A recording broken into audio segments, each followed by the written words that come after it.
Hi guys, welcome back once again. Advice for today's is, kung kinikilala nyo ang Diyos Anak, mas dapat kilalanin nyo ang Diyos Ama. Kasi iisa lang po sila.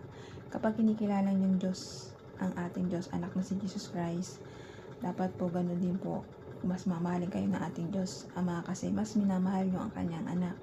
Iisa lang po silang Diyos na makapangyarihan sa lahat dito sa ibabaw ng mundo at sa buong universe, kasama ng Diyos Espiritu Santo.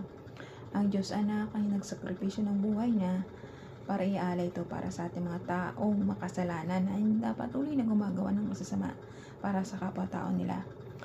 Ang mga tao na to, kung magsisisi sila para sa mga kasalanan nila, ay tiyak na tiyak at magbabago at magbabalik loob sa ating Diyos Ama, Diyos Anak at Diyos Espiritu Santo. Tiyak na tiyak babaguhin ka niya.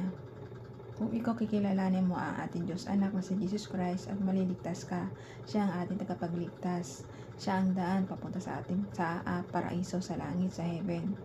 Siya ang ating magtataguyod at mag-aakay na ating mga kaluluwang naliligaw kung saan man tayo napupunta. Kung ikaw naliligaw yung kaluluwa mo, naliligaw yung kaluluwa mo sa masama, hihilain ka at hahatakin ka natin Diyos Ama para maligtas yung kaluluwa mo sa impyerno, para mapunta lang tayo doon sa kalangitan, sa heaven, sa paraiso.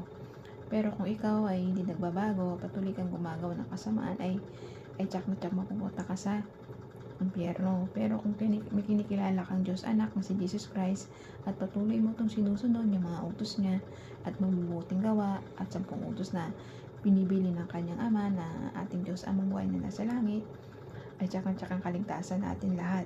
Ang Diyos Anak ang siyang ating daan ng kaligtasan ng ating kaluluwa. Tayo mga taong makasalanan, isinilang na tayo dito makasalanan dahil sa ating mga magulang na si Eva at Adan. Pinutulyo ng ating Diyos Anak na si Jesus Christ para maligtas tayong lahat ng mga taong makasalanan dito. Kilalanin natin siyang Diyos Anak ng ating Diyos Ama. Siya ang makapangyarihan sa lahat, siya ang daan, siya ang ating tagapagligtas. Inalay niya ang kanyang buhay para sa atin, para tayo maligtas.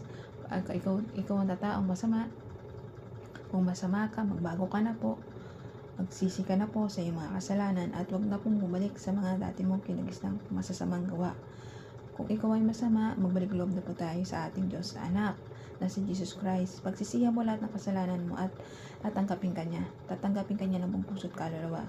Basta pagsisihan mo lang lahat ng magawa mong kasalanan dito sa ibabaw ng mundo. Ang ating Diyos Anak ang ating tagapagligtas.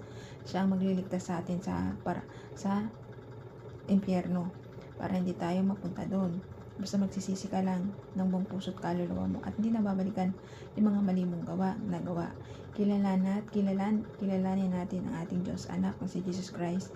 Dahil kapag kinikilala natin to, mas mapapamahal tayo at kikilalanin din tayo ng ating Diyos Amang buhay na nasa langit. Silang ating mga Diyos na gumagabay at nagmamahal at mapatnubay sa atin. At kung magsisi ka man, ay tatanggapin ka niya kahit sobrang sama pa ng kasalanan nagawa mo. Dito sa ibabaw ng lupa, tatanggapin ka niya ng buong puso't kaluluwa. Dahil ang ating mga Diyos ay mapagmahal at mapagpatawad ng mga taong makasalanan. Basta magsisi ka lang ng buong puso't kaluluwa mo. Kaya hanggang dito na aking advice. Ingat po tayong lahat and God bless.